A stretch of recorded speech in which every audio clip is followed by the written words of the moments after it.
Hi there, Michael Giannotti, Catholic Family Man. And we are rapidly approaching the election here in the United States, as we have every 4 years, and there's a whole range of candidates up, from everything from the presidency on down to our local level. And as Catholics, it's incumbent upon us to really understand, in the context of our faith, who our candidates are, where they stand, and what our vote means. And that's important, because we look well beyond just, the every day-to-day issues. I mean, sure, we all get caught up in, I'm able to pay my bills, do this, do that.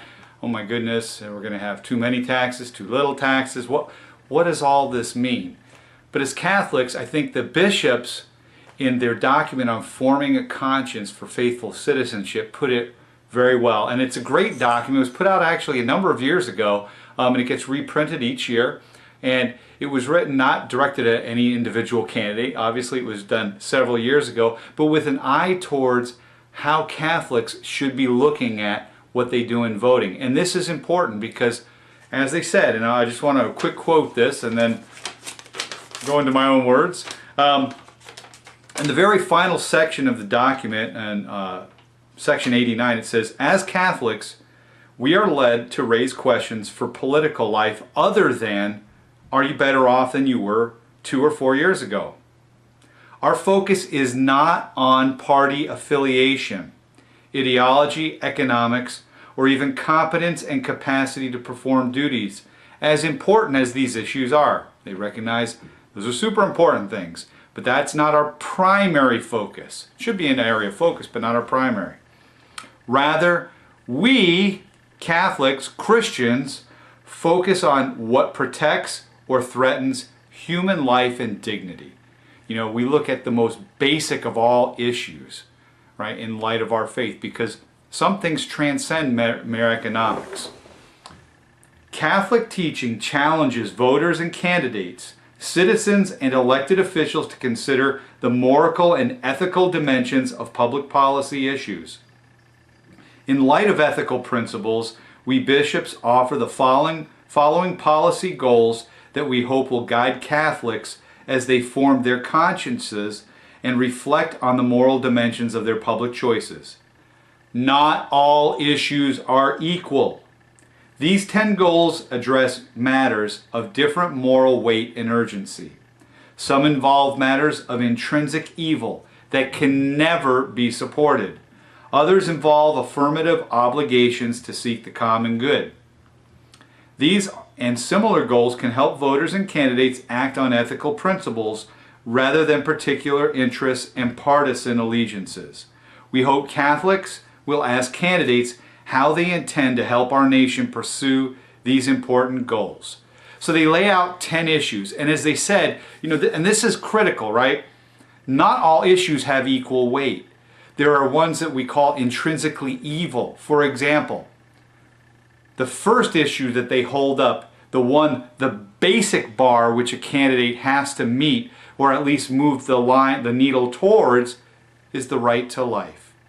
We talk about rights all the time. We hear it in political dialogue and speeches and everything. They have the right to health care. We have the right to free speech. We have the right to all these things. But the most basic of all right, from which all rights flow, is the right to life. From moment of conception till natural death. And everything in between. The right to life is the most basic, and that they discuss, and I'll talk about that in a moment. But when we look at issues, a lot of people like to say, well, I'm not a one-issue person. Look, I'm much more informed than that. I'm not a one-issue person. You don't have to be a one-issue person. But when you have two candidates, one who will take something, an intrinsic evil, and either move to eliminate it or at least to lessen that, and another candidate who will either not move to eliminate or make things even worse than they are, everything else kind of goes out the window. If you think about, this is a pretty extreme example, but think about Germany in the early 1930s and the rise of Adolf Hitler. He was a freely elected official. A lot of people don't remember that. He was freely elected by his citizenry. Why? because he promised to get things running. He promised to make things right. He was going to make, and for a while before the start of the war, he took Germany from being, completely impoverished to an economic powerhouse. Did that make him a good chancellor? Did that make him a good candidate to elect? No, people knew where he stood if they had only bothered to read Mein Kampf. If they'd only listened to his speeches, they would have known the hatred he was spewing and the positions that he was positioning. But people voted, what did they vote? They voted this. They voted that and national pride over and accepted intrinsic evil. So when we talk about intrinsic evil, the right to life is the first and most primary right that we have an obligation to support. Things like economic policy that will help the poor and downtrodden, of course those are important. When you look at social justice issues of the church, doing good or the omission of doing good is something bad, that's all stuff that should absolutely be considered. But when you take out the very most basic of all rights and throw it, and then you say, well, I'm not a one party.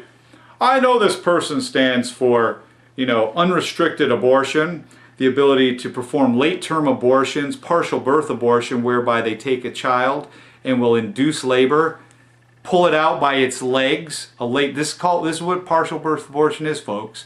Pull it out by its legs till only its head is still in the vaginal cavity. Take a pair of scissors, surgical scissors, shove them in the base of the skull, open them up, then stick to open up the opening, stick a suction tube and suck the baby's brains out.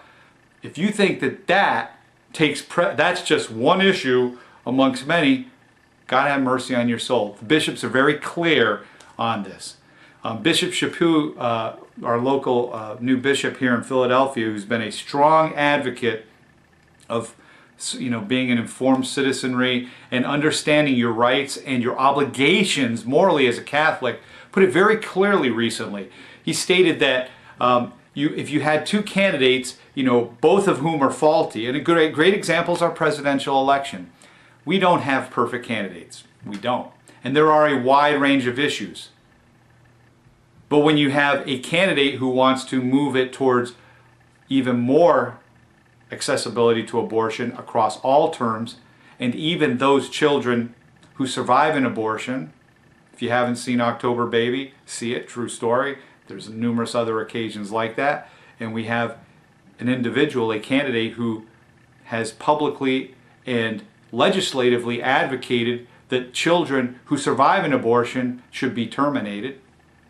The argument of it's my body no longer applies, but yet, because protecting them would somehow restrict abortion indirectly, he argued that we should go ahead and allow those children to die, or proactively allow the doctor to end their life.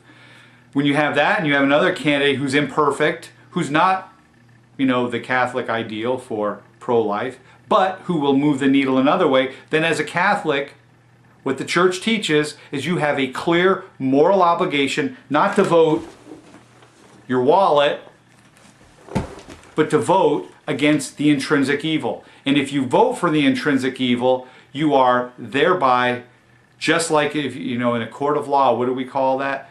Well, it's called aiding and abetting, right? Somebody commits a murder, and we in the Church recognize that abortion is that. It is the murder of innocents to the tune of tens of millions of infants, innocent children, tens of millions over the years.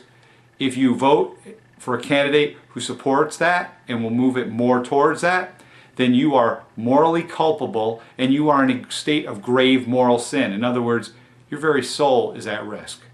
That's serious. If you don't think it's that serious, just look at what's happened with those sitting in office today. We have a Secretary of Health and Human Services, a Vice President, former Speaker of the House, all of whom have been put on public notice by the bishops, told that they should refrain from receiving communion because they profess to be Catholic, but they are not in communion with the teachings of the Church. Their positions on abortion are not, by no stretch of the imagination, acceptable.